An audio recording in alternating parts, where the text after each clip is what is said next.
Good morning, everyone. Welcome to Miss Erica Jane Buendia's Micro Teaching Grade 8 Einstein. So before we proceed, let me call on Miss Ella Buendia to lead us a short prayer. In the name of the Father, the Son, the Holy Spirit, first of all, thank you, Lord God, for giving us this new day and bless these people who are here right now.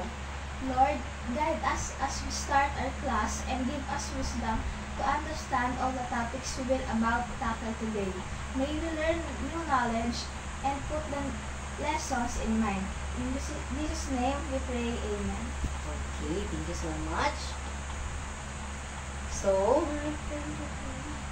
okay, attendance check. Pag sinabi ko ang names nyo, magsabi lang ng present, okay? Buendia Ella Jane. Present. Buendia Eliza Jane. Present. Fahilan Josh. Present. Okay, mukhang walang absent sa grade 8 Einstein. So, very good.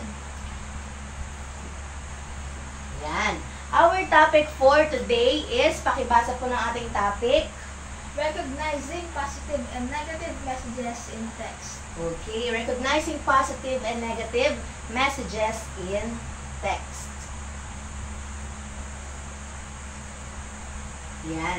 Okay, for our learning objectives, Miss Eliza, can you please read the 3 learning objectives?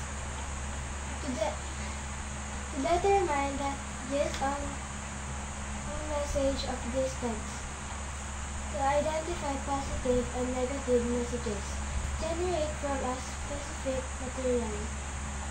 To create negative or positive ideas based on the given text. Okay. Ayan ang ating mga learning objectives. First is to determine the gist or message of the text, to identify positive and negative messages generated from a specific material, and C, to create negative or positive ideas based on the given text.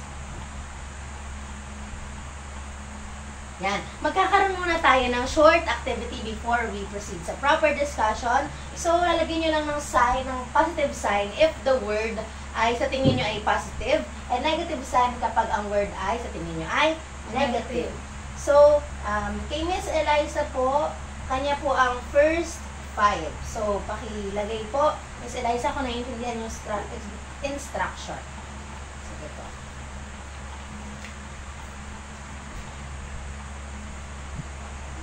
Another time. O, sige po.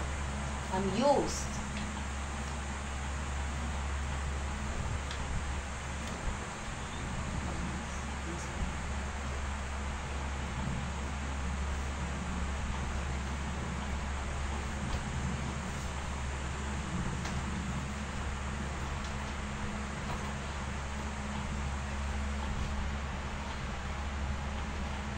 Okay. And for Miss Ella naman, yung 6 to 10.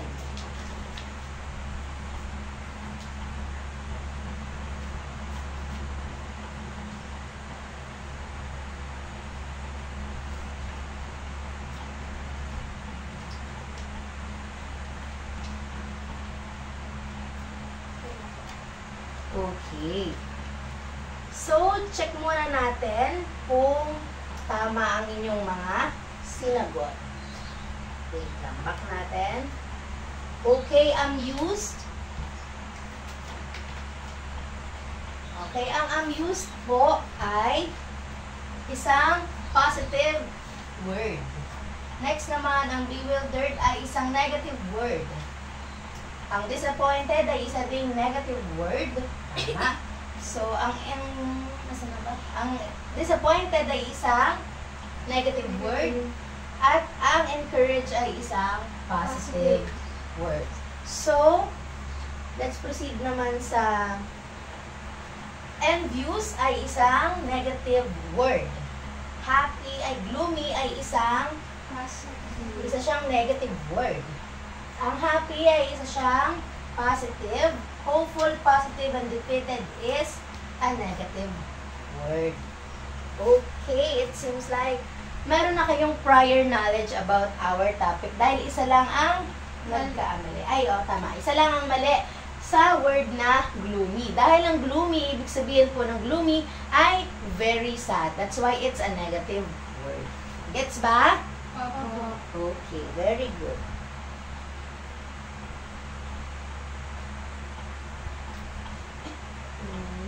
Yan.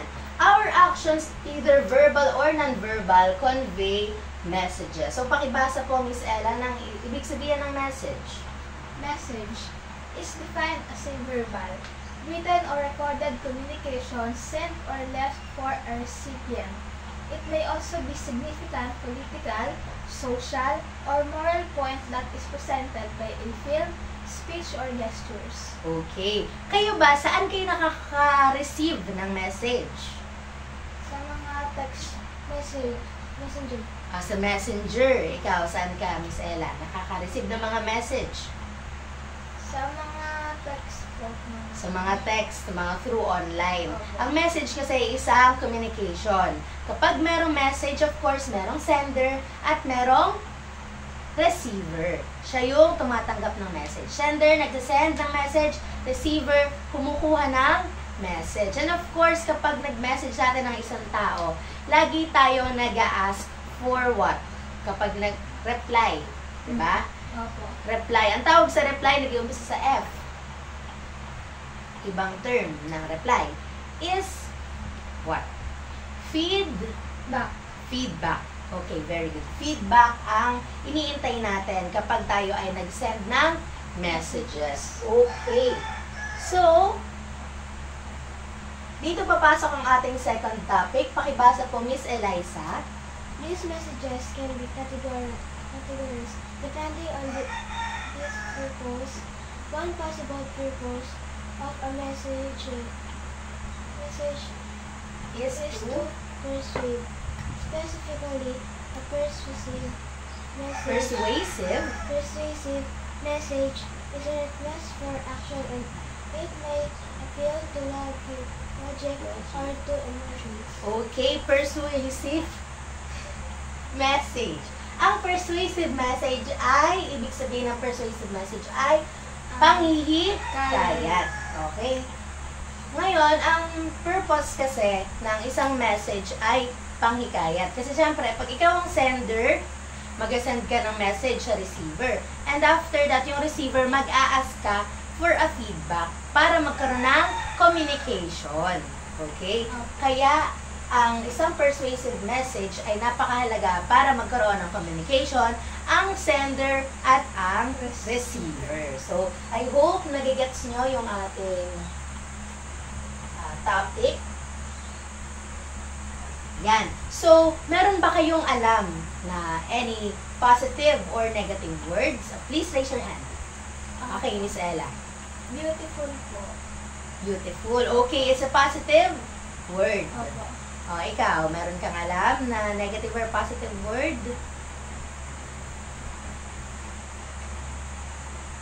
Okay lang, kahit meron o wala, anything. Wala, okay. Positive word is beautiful. Ano ba ang counterpart ng beautiful? Or ang kanyang opposite? Ugly. Okay. At ang ugly ay isang negative word.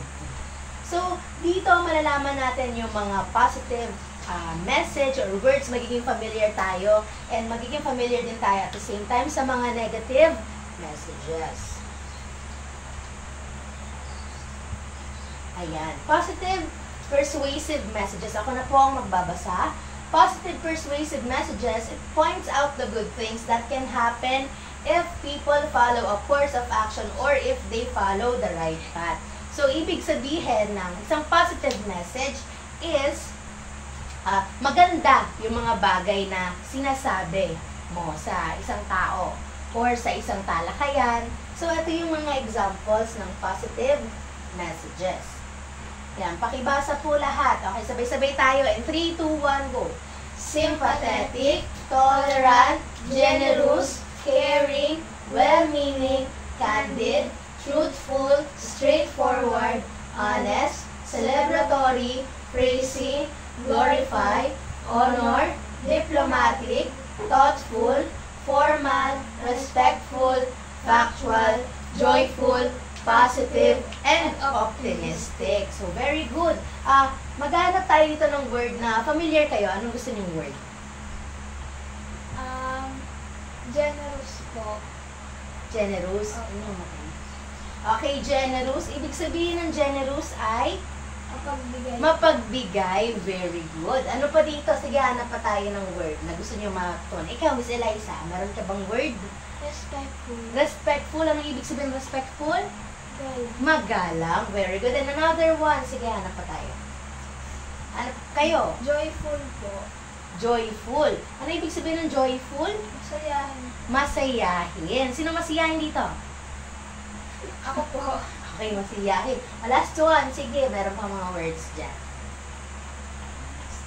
Honest. Honest. Ano ibig sabihin ng honest? Honest ay pagiging matapat. Okay? Ang pagiging honest. Ako naman, nahanap ako. Praising. Mahilig mag-praise. Mahilig mag-uplift, mag-motivate ng ibang tao. Na kaya mo yan. Kaya mo mag-motivate ng mag-motivate. Ganun. So, kayo, may mga nagmamotivate ba sa inyo? Opo. Sino? Mga pamilya ko po. Okay, very good. Ang talaga dapat nagmamotivate sa atin ay ang ating pamilya. At truthful. Ibig sabihin ng truthful? Pawang katotohanan lagi ang sinasabi or factual pareha sila. Synonym sila. So, itong mga words na to ay mga positive phrases or positive words. Malinaw naman? Opo. Okay, thank you very much. Next is negative persuasive messages. So, basahin natin. 3, 2, 1, go. Illustrate bad things that may happen if people do not follow a particular course of action or if they do the wrong thing. So, tama. So, ang negative messages, ito yung mga bagay na hindi maganda. Okay? Na pwede nating marinig sa ibang tao na it doesn't have a good meaning. So, bad meaning siya.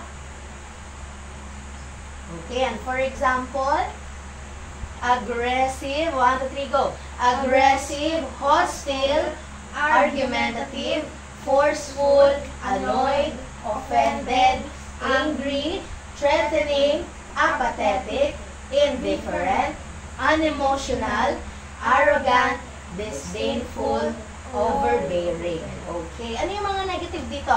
Pili tayo ng 3. Angry po. Angry. Okay. What does angry means? Galit po. Pagiging galit. At kahit kailan hindi naging okay ang isang tao, laging galit. Kaya, di ba sinasabi nila, kapag galit ang isang tao, you have to remain calm para makapag-desisyon ka ng maayos. Okay? Next pa. Hanap pa tayo.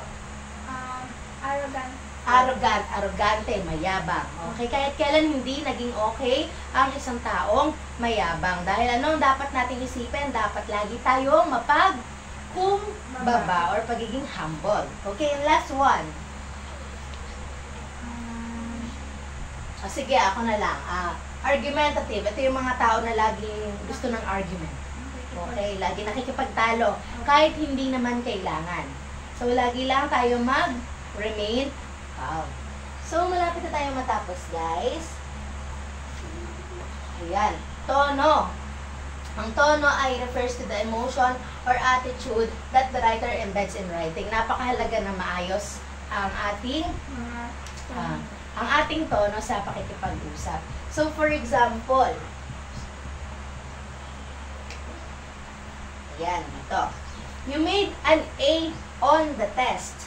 Okay? Ibig sabihin ng student, positive daw.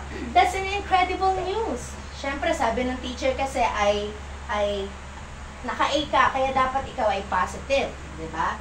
Next naman, you made an A on the test. Sabi dito, skeptical. Ibig sabihin, parang confused ka. So, sabi ng student, I did? Ganon. Next naman, the student's tone is sarcastic. So, sarcastic, parang basic yan. Alam ko yan. Okay, sabi, you made a B on the test, sabi ng teacher. Sabi naman ng student, of course, I knew it. Parang ganon. Next naman is activity time. So, sasabihin nyo lang if positive or negative ang isang statement. So, double time po tayo. Yan. Sabihin nyo lang ha if positive or negative ang isang statement. Number 1, we have not been seeing a great deal of each other lately. Positive or negative? Negative. Negative, dahil ibig sabihin hindi na kayo masyado nakakapagkita. Number 2, the police concluded that the security system had been working properly. Positive. Positive kasi proper nga yung pagtatrabaho ng mga police. Next naman, I think I'm not doing enough. Negative. Negative, kasi feeling mo hindi sapat yung ginagawa mo. Number 4, you know you have something to offer. Kasi if you don't, you would not be here. Parang ibig sabihin, alam mo na meron ka talagang kayang i-offer. Kasi kung wala ka namang kayang i-offer, wala ka dito ngayon. So what's that? Positive, very good. Number 5, I know this won't be easy, but I also know you've got what it takes to get through it. Alam ko, hindi to madali, pero alam ko malalampasan mo to. Positive. Positive. Number 6, all our efforts will be useless. Lahat ng efforts natin ay mawawala ng saysay. Negative. Negative. You cannot even express your emotions. Hindi mo kayang sabihin kung anong totoo mong nararamdaman. Negative. Negative. Very good. Number 8, they did their job well. Maayos. Positive. Ginawa nila maayos. Positive, of course. 9, we can do this. Kaya natin to. Positive. Positive, very good. And the dish that you prepared tastes awful. Hindi masarap ang iyong prepare na dish. Negative. Negative, very good. Naka 10 out of 10 kayo doon. That's why, alam ko na nakinig kayo sa aking topic for today. Sana marami kayong natutunan. And meron kayong assignment, paki-pictures na lang po. Okay. Okay, na-picture na po. Thank you very much. So, meron pang questions? Wala na po. Okay na, so far wala nang questions. Now, thank you very much for participating sa aking micro-teaching grade 8 Einstein. So, bigyan nyo ang sarili nyo ng very good clap. 1, 2, 3, go! 1, 2, 3, 1, 2, 3. Very good, very good. Okay, thank you so much. Palakpakan po natin.